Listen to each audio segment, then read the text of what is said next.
Parashá Bemidbar, no deserto.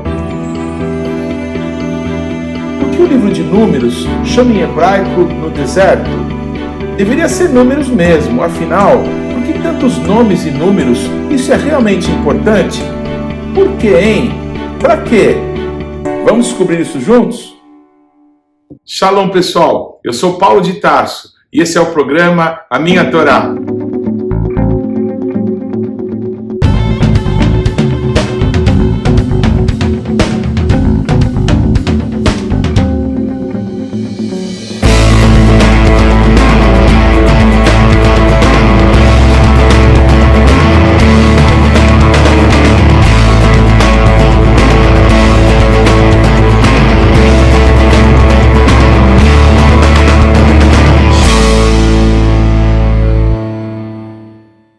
Por favor, gaste agora alguns segundos, interaja conosco, deixe aí o seu like, faça algum comentário, torne esse vídeo ainda mais relevante, compartilhe com os teus amigos. E se você não se inscreveu ainda, não deixe de se inscrever nesse canal. Clique aí no sininho para que você receba as nossas notificações. E vamos juntos mergulhar no conhecimento da Palavra de Deus. Shalom, pessoal, tudo bem? Essa é a Parashá Bemidbar, no deserto. É a primeira Parashá, a primeira porção do quarto livro da Torá, que nós conhecemos em português como Números. E uma coisa que eu nunca falei, desde que iniciamos esses comentários aqui nesse programa Minha Torá, é porque os nomes em hebraico são tão diferentes dos nomes em português. Olha, os nomes em hebraico são tomados de palavras, ou das primeiras, ou alguma das palavras de cada uma das parashot, de cada uma das porções da Torá. Então, assim como o livro de Gênesis começa com a palavra Bereshit, Bereshit bara Elohim, então a primeira parashá da Bíblia, da Torá, ela começa com o nome Bereshit. Essa palavra Bemidbar, no deserto, é uma das palavras que estão nesse primeiro versículo do quarto livro da Torá. Então, Deus fala com o povo no deserto. Então, essa palavra Bemidbar, no deserto, é a palavra usada para dar nome a essa porção. E por que ela se chama Números, então, em português? Parece que uma coisa não tem nada a ver com a outra, e realmente não tem. As pessoas que convencionaram chamar esse livro, não só em português, mas em outros idiomas das nações, acharam que porque esse livro começa a falar sobre a contagem do número de homens de cada tribo, um censo, na verdade. Então, como se falava muito de números, o número das ofertas, o número das pessoas, o número das tribos, então se deu o nome de Números, nas línguas das nações, para essa porção da Torá. Isso nos leva a saber o quê? A entender o quê? Que os nomes das porções, os nomes foram todos convenções humanas, foram dados pelas pessoas, não é? Os judeus chamam de um jeito, a Igreja das Nações chama esses mesmos livros com outros nomes. Assim como os capítulos e os versículos, eles não têm inspiração de Deus, eles são dados muito depois, não é? Que a Bíblia foi escrita, quase 1000 anos depois que surgiram os capítulos e os versículos da nossa Bíblia. Tanto a nossa Bíblia completa, onde consta a nova aliança, que se chama de Novo Testamento, quanto da própria Torá e os profetas, os salmos. Assim como os subtítulos que você vê quando você está lendo a Bíblia, por exemplo, em português ou em inglês, então cada trecho tem lá um subtítulo, Davi vence Golias, Esther casa com o rei. Esses subtítulos também são convenções humanas, não tem inspiração de Deus. Tampouco tem inspiração de Deus os comentários que se faz, às vezes no rodapé das Bíblias. Tem Bíblias de estudo, Bíblias importantes, Bíblias excelentes, que tem lá nos rodapés, nos lados da Bíblia, comentários. Nós temos tantos comentários bíblicos sobre os versículos da Palavra de Deus, mas é muito importante. Tanto os judeus, que tradicionalmente usam o Talmud, que são os comentários rabínicos a respeito das leis orais. E eu não vou entrar nesse caminho, mas os judeus que talvez nos acompanhem sabem muito bem do que eu estou falando. Assim como se você comprar, por exemplo, um Humash, que são os 5 primeiros livros da Bíblia, que é composto a Torá, e os comentários dos profetas, que são as Haftarot, você vai ver muitos comentários. Por exemplo, tem um comentarista que se chama Rashi, que eu acho maravilhoso, eu aprendo muito, não é? Com os comentários desse rabino que viveu há séculos atrás. Mas também não são de inspiração de Deus. O que é Bíblia, o que é inspiração de Deus, inspiração do Espírito Santo, é o texto da Bíblia, é o texto da palavra. É a palavra de Deus que é verdade. Então, eu na minha própria Bíblia em português, já rabisquei várias vezes alguns subtítulos e disse, puxa, para mim esse texto aqui não fala disso, fala dessa coisa, é uma convenção humana.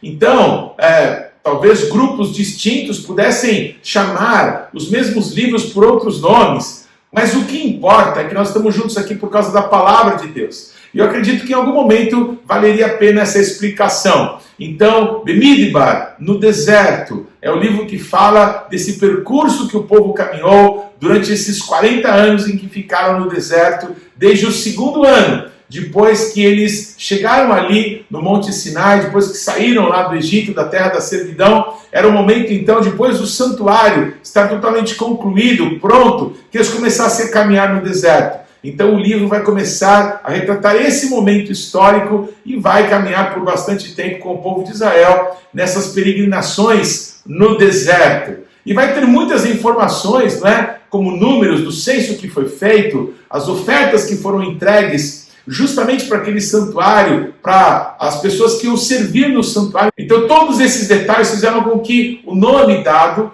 a esse livro fosse em português, em inglês e outras línguas de números. Ok? Vamos lá então para o comentário de hoje, dessa paraxá, desse livro para mim que eu acho maravilhoso, eu acho incrível. Para o Paulo, para mim, o livro de Números a gente poderia comparar com o livro de Atos dos Apóstolos. Muita aventura, muita coisa incrível que o nosso Deus fez para o seu povo naquela trajetória durante o deserto daqueles 40 anos. Eu queria começar então falando que o nosso Deus, não é? Ele é um Deus de ordem, tudo que o nosso Deus faz funciona perfeitamente em ordem.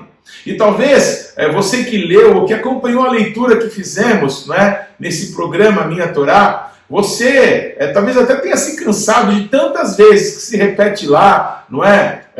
Os homens que estavam aptos a sair para a guerra, as famílias, as tribos, palavras repetidas tantas vezes, né? Deus ordenando cada uma das tribos, o Moisés e o Arão e os príncipes das tribos contando o número de homens, não podia errar a conta, tinha que ser certinho, e aí tudo relatado, bonitinho, não é? Eu quero que você lembre que o nosso Deus, ele criou os neurônios, o nosso Deus criou toda a cadeia cromossômica do nosso corpo e de tudo que existe. O nosso Deus não tem problema com ordem, é o contrário, o nosso Deus é um Deus de ordem, o nosso Deus colocou tudo no seu devido lugar. O nosso Deus é infinito na sua capacidade, no seu poder, na sua grandiosidade. E para Ele ordenar como que as tribos de Israel deveriam caminhar no deserto, quais as tribos deveriam ir na frente, por que deveriam ir na frente, quais as que iriam atrás e por que iriam atrás, todos esses detalhes que às vezes as pessoas podem considerar que são apenas informações. Para mim, eu acho tudo revelação de Deus, eu acho tudo maravilhoso, e para mim tudo aponta para Yeshua, tudo aponta para Jesus, cada palavra, cada vírgula, não é? Cada suspiro entre uma frase e outra, eu posso ver o nome de Yeshua sendo exaltado por tudo e por todos. Então, com muita alegria, eu quero caminhar contigo nesse livro. Olha que interessante, na Haftarah dessa semana, não é? O texto que o apóstolo Paulo escreve aos Coríntios, ele relata uma coisa tão simples que todos conhecemos, não é? Que o corpo é formado de muitos membros, e esses membros são diferentes, não é? Nos seus formatos, talvez até nas suas texturas. Se você pegar um fígado, você vai ver que a textura do fígado, a composição do fígado é diferente da composição de uma mão, que é diferente, por exemplo, da composição do coração, ou de um pé, ou de uma orelha. Parece que citar partes de um corpo humano assim tão distintos, parece que uma coisa não tem nada a ver com a outra. Mas tem. Tudo faz parte de um corpo. E assim somos nós, povo de Deus, a igreja de Cristo. Somos tão distintos, temos funções diferentes, não é? Mas todos fazemos parte da unidade do corpo de Cristo, em que a cabeça não é outro senão Yeshua, o nosso Rei, o nosso Senhor e o nosso Deus. E talvez há quem se pergunte, não é? O que a Haftarah dessa semana, aquele texto tão dramático de Oséias, tem a ver com a porção da Torá que lemos. Veja bem, justamente pela porção ser chamada em hebraico de Bemidbar, a gente vê que o nosso Deus tem uma maneira específica de trabalhar com o seu povo. O que o nosso Deus fez quando o povo dele, que ele tinha formado desde Abraão, primeiro uma família que desceu para o Egito com Jacó e os seus filhos, mas agora uma nação com milhões de pessoas. O nosso Deus arrancou o seu povo do Egito, da casa da servidão. E por favor, pense um pouquinho o que era o Egito, não é? Diante dos olhos do povo de Deus. O Egito tinha muitos deuses e eles construíram as suas grandes cidades, as pirâmides, não é? Aqueles monumentos gigantescos, muitos que persistem até os dias de hoje. Então você imagina, não é? O povo de Deus escravo, vendo aquele poder, aquele senhorio dos falsos deuses, dos deuses do Egito, que são totalmente envergonhados. Quando confrontados pelo nosso Deus, nenhum permanece, porque só o Senhor, o nosso Deus, é um Deus vivo e poderoso. Então nosso Deus arranca o seu povo de lá e leva o seu povo para onde? Para o deserto. Sabe por quê? Porque quando o povo levantava e depois ia dormir lá no Egito, eles só tinham uma visão: a grandiosidade do Egito, o sistema do mundo, o poder do faraó, a riqueza provinda do rio Nilo e toda a sociedade que tinham construído ali de afronta ao nosso Deus, de mentira, enganando as pessoas com falsos deuses e falsas promessas. Então o que o nosso Deus faz? Olha que lindo, ele pega o seu povo e leva para o deserto. O que tem no deserto? No deserto não tem nada. O deserto só tem areia e pedra, montanhas de pedra, montanhas de areia. E o nosso Deus leva o seu povo para lá, sabe por quê? Porque lá no deserto, onde não tem nada, o nosso Deus pode falar com o seu povo. O nosso Deus pode se apresentar para o seu povo. Olha que interessante, a palavra Bemidbar, no deserto, né? Se a gente separar essa palavra e pegarmos a palavra, só a palavra deserto, Midvar, Bemidbar. Essa expressão deserto, Midbar, ela também poderia ser cortada em duas palavras. Mi, que quer dizer quem, com Dvar, que em hebraico quer dizer fala. Quem fala? No deserto, quem fala?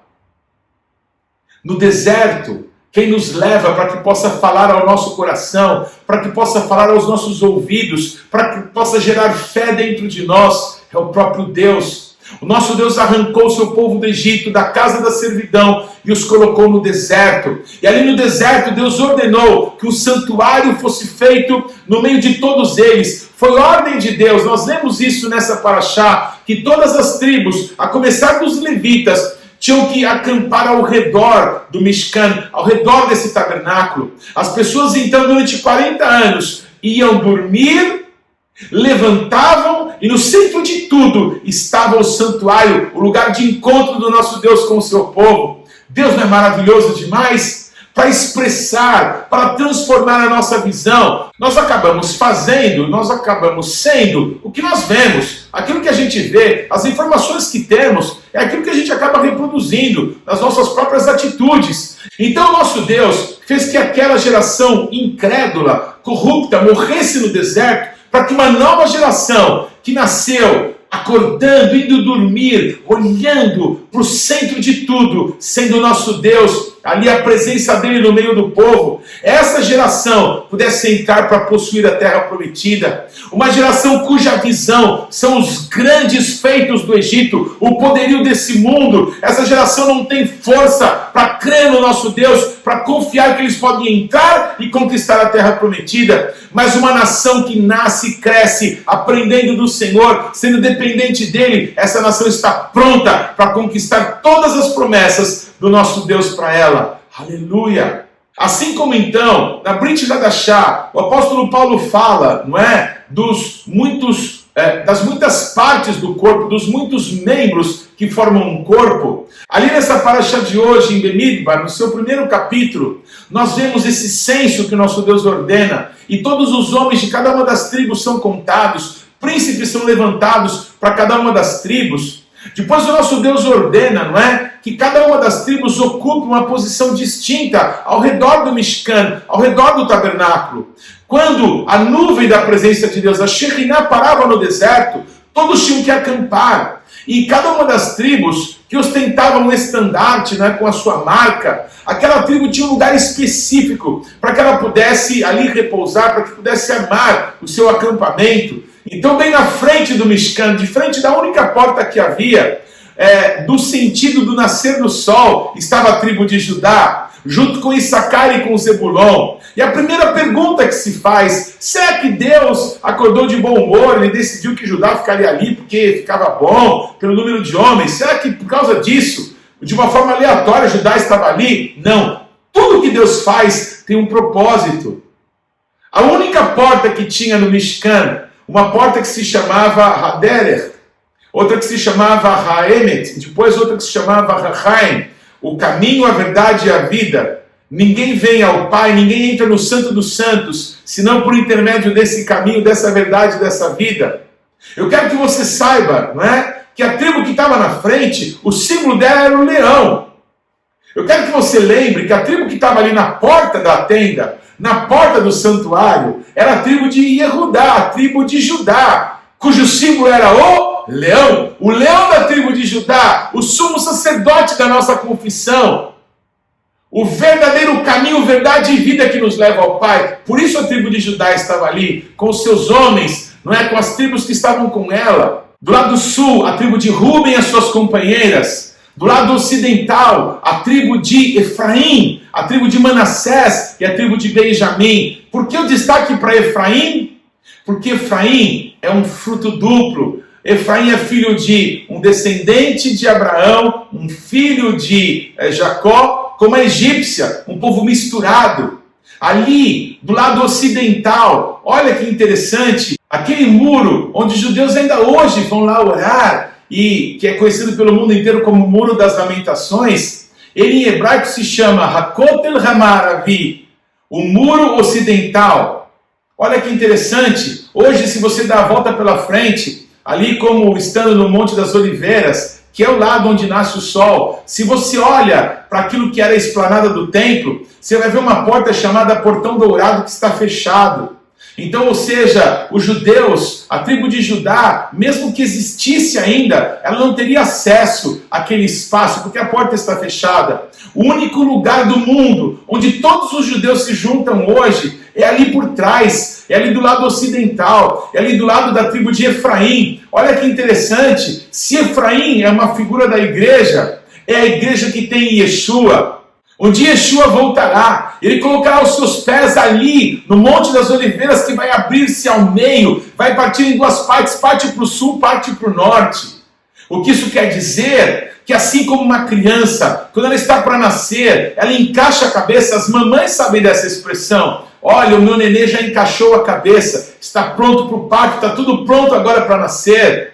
Jerusalém foi retomada e o povo judeu no mundo inteiro readquiriu a possessão do Hakotel Hamaravi, do muro ocidental. Se eles derem poucos passos para trás, eles vão conseguir ver ali o Monte das Oliveiras, eles vão conseguir ver ali o nascer do sol, e assim como o relâmpago que sai do Oriente e se mostra no Ocidente, assim há de ser a vinda do Filho do Homem. Eles já tomaram a posição de Efraim, eles estão prontos para reconhecer a quem transpassaram e a chorar como quem chora pelo primogênito.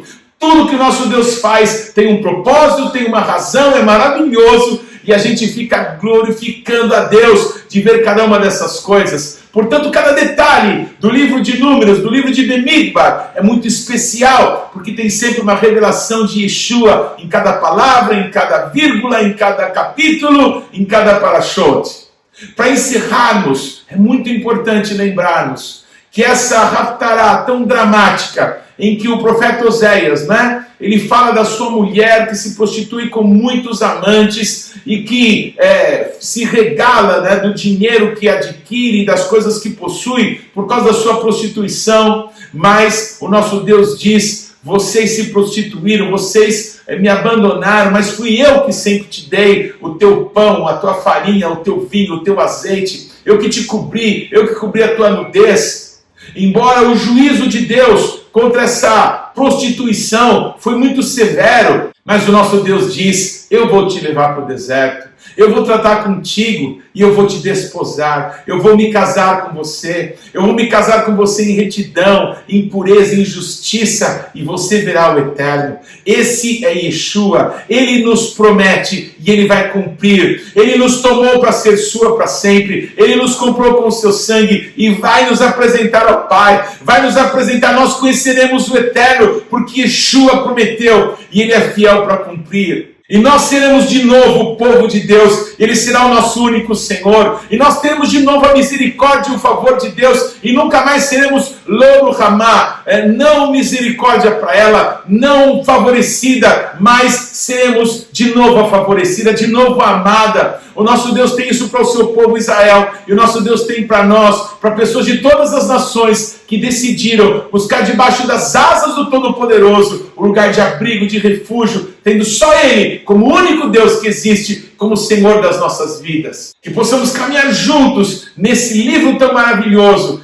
cada dia tendo mais revelação de quem Yeshua é e o quanto nós somos amados. Que Deus te abençoe. Que Mitzion Tesetorá, o Dvar Adonai, Yerushalayim, e de Sião virá a lei e a palavra de Deus de Jerusalém. Não se esqueça, o Shabat não pertence à semana que está terminando. O Shabat não pertence à semana que está começando. O Shabat pertence ao Eterno. Shabbat Shalom.